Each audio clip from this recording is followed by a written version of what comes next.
نبی اکرم صلی اللہ علیہ وسلم نے ایک مرتبہ 3 دفعہ قسم کھائی، واللہ لا یؤمنو، واللہ لا یؤمنو، واللہ لا یؤمنو، خدا کی قسم وہ شخص مومن نہیں، خدا کی قسم وہ شخص مومن نہیں، خدا کی قسم وہ شخص مومن نہیں۔ واقعہ یہ ہے کہ ہم تصور نہیں کر سکتے کہ صحابہ کیسے لرز گئے ہوں گے، کانپ اٹھے ہوں گے، کون وہ بدبخت ہے، کون وہ شقی ہے جس کے بارے میں اللہ کے رسول 3 دفعہ قسم کھا کر فرما رہے ہیں کہ وہ صاحب ایمان نہیں۔ قیل من یا رسول اللہ، کسی نے ڈرتے ڈرتے پوچھا ہوگا اے اللہ کے رسول کس کے بارے میں ارشاد فرما رہے ہیں؟ اب جواب سنیے، الذی لا یامن جارہ بوائقہ، وہ شخص کے جس کی ایذا رسانی کی وجہ سے، جس کی بدخلقی کی وجہ سے اس کا پڑوسی امن میں نہیں ہے۔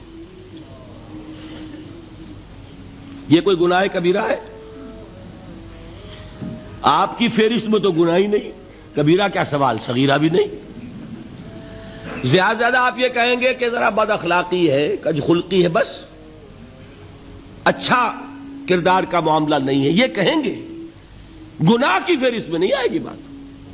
کبیرہ بہت بڑی شے ہے، لیکن اس پر اللہ کے رسول نے 3 دفعہ قسم کھائی، ایمان نہیں ہے، ہرگز نہیں ہے، خدا کی قسم نہیں۔ اب بتائیے ایمان اور عمل علیحدہ ہو جائیں گے کیا؟ یہ ہے مسئلہ جو امام بخاری کے سر پہ ہے۔ اور سنیے، فرمایا حضرت انس ابن مالک نے، یہ روایت جو میں نے آپ کو ابھی سنائی ہے یہ کوئی ایسی ویسی روایت نہیں ہے، متفق علیہ ہے، بخاری اور مسلم دونوں میں موجود، اس سے اونچا درجہ روایت کا ہے ہی نہیں۔ راوی کون؟ ابو ہریرہ رضی اللہ تعالی، ان کی والدہ لے کر حاضر ہو گئیں، یہ بچہ حضور آپ کی خدمت میں رہے گا، آپ کی خدمت کرے گا، آپ کے پاس رہے گا، ٹھیک ہے۔ وہ حضور کے خادم خاص ہیں، جیسے ذاتی کوئی ہوتا ہے معاملات میں مدد کرنے والا، خدمت کرنے والا، وہ ہیں انس ابن مالک۔ چونکہ ان کا تعارف ہو گیا ہے رضی اللہ تعالیٰ عنہ، تو ایک بات پہلے اور سنا دوں، جو بچہ اپنے اس بچپن سے لے کر 9 برس کی عمر تھی جب آئے حضور کے پاس، انتقال کے وقت عمر کتنی ہوگی؟ 19 برس، 10 برس حضور کی خدمت میں رہے۔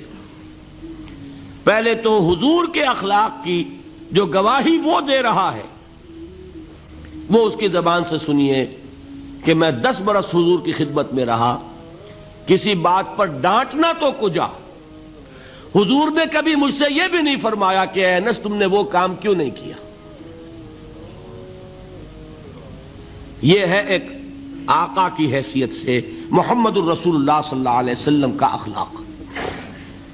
اگر نہیں کیا خود کر لیا، کوئی ڈانٹ ڈپٹ نہیں۔ حالانکہ بچے ہیں، بچوں کو ویسے بھی ڈانٹ ڈپٹ دیا جاتا ہے، لیکن نہیں۔ اب ان صحابی کی ایک گواہی سنیے، قلما خطبنا رسول اللہ صلی اللہ علیہ وسلم الا قال، فرماتے ہیں کہ شاذ ہی کبھی ایسا ہوا ہوگا کہ حضور نے کبھی خطبہ ارشاد فرمایا ہو اور اس میں یہ الفاظ نہ ہو۔ الفاظ سمجھ رہے؟ جب بھی خطبہ دیتے تھے آپ یہ الفاظ ضرور فرماتے تھے، شاذ کبھی رہ جائے تو رہ جائے، قلما خطبنا رسول اللہ صلی اللہ علیہ وسلم الا قال، کیا فرمایا؟ لا ایمان لمن لا امانت لہ ولا دین لمن لا عہد لہ، جس شخص میں امانت داری نہیں اس کا کوئی ایمان نہیں، جس میں ایفائے عہد نہیں اس کا کوئی دین نہیں۔ بنا پھرتا ہو وہ دیندار، بنا پھرتا ہو وہ صاحب ایمان اور امتی حضور کا، امانت داری نہیں تو ایمان نہیں، ایفائے عہد نہیں تو دین نہیں۔ کس کا فرمان ہے؟ کسی آج کے زمانے کے مفتی کی بات نہ سمجھ لیجئے گا کہ جس کو آسانی سے آپ چاہیں تو رد کر دیں، یہ محمد الرسول اللہ صلی اللہ علیہ وسلم کا فرمان۔ اور سنیے پھر ایک متفق علیہ روایت بخاری اور مسلم کی، راوی پھر کون ہے؟ ابو ہریرہ رضی اللہ تعالیٰ عنہ۔ فرماتے حضور نے ارشاد فرمایا لا یزنی الزانی حین یزنی وہو مومن ولا یسرق السارق حین یسرق وہو مومن ولا یشرب الخمر حین یشرب وہو مومن. کوئی زانی حالت ایمان میں زنا نہیں کرتا. کیسے ممکن ہے؟ ایمان ہو اور زنا ہو جائے، پھر وہ ایمان دھیلے کا ہوا؟ کیا قدر و قیمت اس ایمان کی؟ وہ تو اٹھا کر پھینک دینے کی چیز ہے. ایمان اور اخلاق پہ اثر انداز نہ ہو، ایمان اور کردار کو نہ بدلے، ایمان اور عمل کو نہ بدلے تو کس مرض کی دوا؟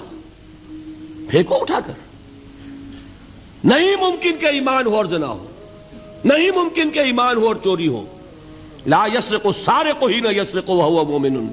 کوئی چور حالت ایمان میں چوری نہیں کرتا، کوئی شرابی حالت ایمان میں شراب نہیں پیتا. ولا یشرب الخمر حین یشرب وہو مومن.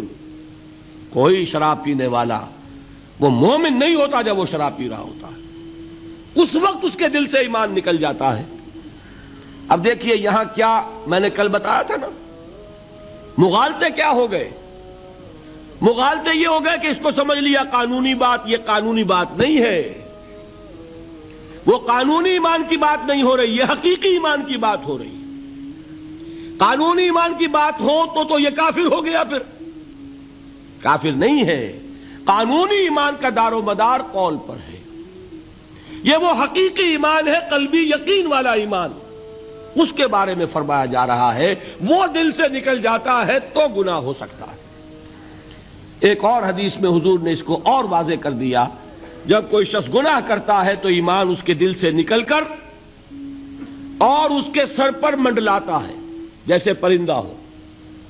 اگر توبہ کرتا ہے تو واپس لوٹ آتا ہے، توبہ نہیں کرتا تو رخصت ہو جاتا ہے.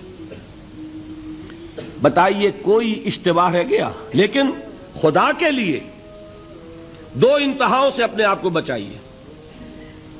ایک انتہا یہ کہ اس حدیث کی بنا پر آپ کافر قرار دے دیں. یہ غلطی کس سے ہوئی؟ کل بتایا تھا بھائی، کس سے؟ خوارج سے. خوارج سے یہی غلطی ہوئی.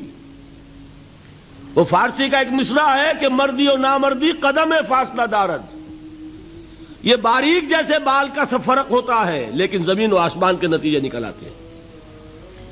انہوں نے ایسی حدیثوں کی بنا پر یہ فیصلہ کر دیا پھر اگر ایمان نہیں ہے تو کافر ہے.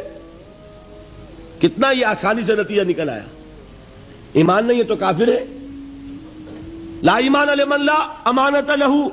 کوئی شخص امانت میں خیانت کرتا ہے تو اس میں ایمان نہیں ہے، ایمان نہیں ہے تو کافر ہے. کافر ہے تو مرتد ہے، مرتد ہے تو واجب القتل ہے. کہاں سے کہاں بات پہنچ گئی؟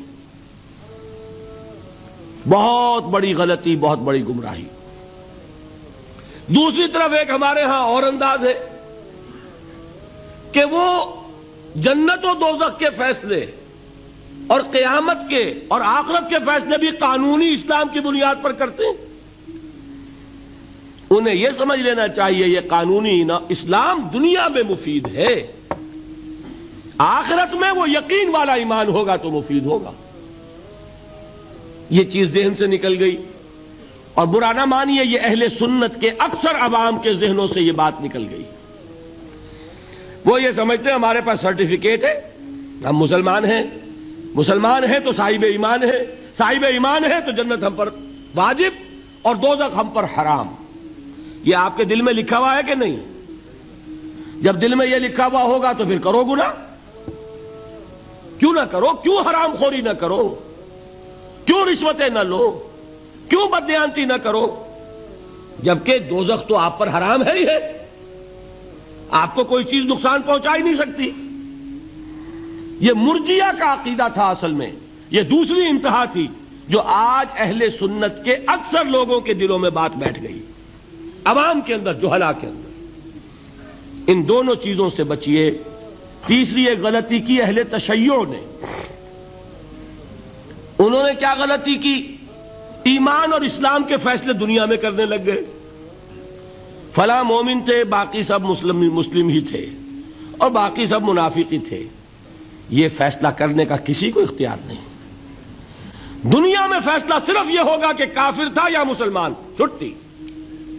تیسری کیٹیگری آپ طے نہیں کر سکتے، اس لیے کہ قانونی اصطلاحات یہی دو ہیں۔ سمجھ لیجئے ان باتوں کو، مجھے کوئی دھواں دھار تقریر نہیں کرنی، بات سمجھانی ہے۔ دیکھیے، قانونی سطح پر انسانوں کی تقسیمیں ہوں گی صرف دو، یا مسلم یا غیر مسلم، یہ ہے قانونی تقسیم۔ اب جو مسلم ہے وہ مومن بھی ہو سکتا ہے، وہ منافق بھی ہو سکتا ہے، بات سمجھ رہے؟ لیکن منافق کوئی قانونی اینٹی نہیں ہے۔ دنیا میں ہم کسی کو منافق نہیں کہہ سکتے، ہاں حضور کہہ سکتے تھے، حضور کو اللہ نے علم دیا تھا، لیکن حضور نے بھی ایسی پہرے داری کی ہے کہ کسی ایک شخص کے بارے میں بھی نہیں فرمایا کہ یہ منافق ہے۔ یہاں تک کہ جس کے بارے میں علم نشرہ ہو چکا تھا، عبداللہ ابن ابی، اس کی بھی نماز جنازہ پڑھا دی کہ نہیں پڑھا دی؟ نماز جنازہ کافر کی پڑھی جاتی ہے یا مسلمان کی؟ اس کا مطلب ہے عبداللہ ابن ابی کو بھی حضور نے آخری وقت تک مسلمان تسلیم کیا۔ منافق جو بھی ہے وہ اپنے اندر ہے، اللہ کے ہاں جا کر کھلے گا۔ فار آل لیگل پرپزز اے منافق از اے مسلم، بات سمجھ میں آئی؟ اس لیے کہ لیگل اینٹیٹیز دو ہی ہیں، کافر اور مسلم۔ تیسری اینٹیٹی کوئی لیگل نہیں ہے، تیسری کوئی حیثیت قانونی نہیں ہے۔ اب ایک جو مسلم ہے وہ مومن بھی ہو سکتا ہے، منافق بھی ہو سکتا ہے، اس کا فیصلہ کہاں ہوگا؟ اللہ کے ہاں۔